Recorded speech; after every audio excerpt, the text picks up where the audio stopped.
خب عزیزای دلم، ادامه کارمون رو میریم با هم دیگه. اینو من برشش دادم، سوراخ کارش رو کردم،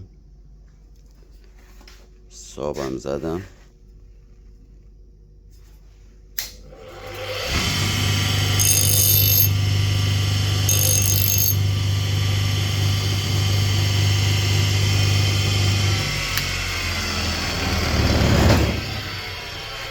صابش هم زدم. قوطی که نشونتون دادم برشش زدم، اینم سوراخ کردم مثل همین پای اصلیمون. این سوراخ ها باید این حالتی قرار بگیره. یه طرفشو، این یه نکته بهتون بگم، یه طرفی اینو من بیشتر برش زدم، نگاه کنین این قسمتشو بیشتر برش زدم، یعنی یه حالتی که بذارم توش میبینین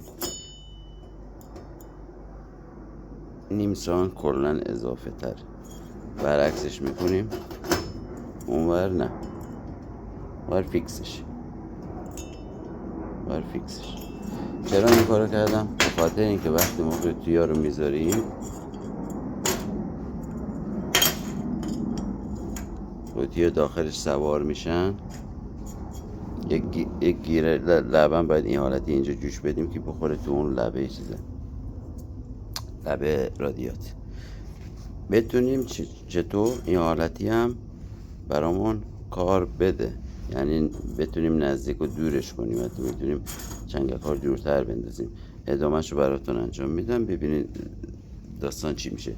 باید وسط اینو سوراخ کنیم، یه مهره از بالا جوش بهش بزنیم، یه پیچ بلند بیاریم تا اینجا، سرشو اگر بتونیم از این لوله پولیکه های 3 اینچ بذار از پایین نشون بدم که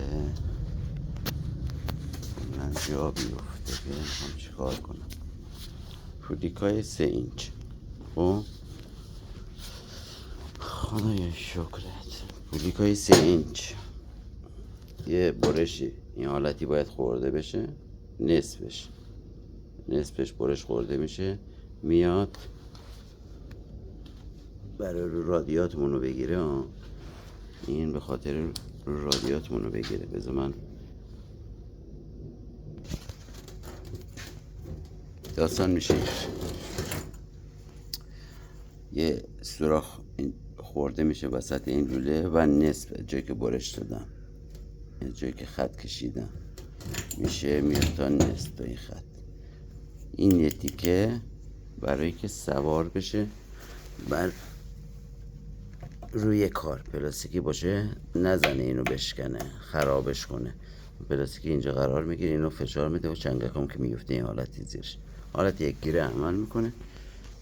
بسیار چیز خوبی میشه انشاءالله که بتونیم درستش کنیم با کمک هم دیگه. آخرشو از دوباره فیلم میگیرم، مراحل همینجوری دارم براتون میگیرم، 2 مرحله بریم جلوتر، از دوباره فیلم میگیرم براتون میذارم. یا حق.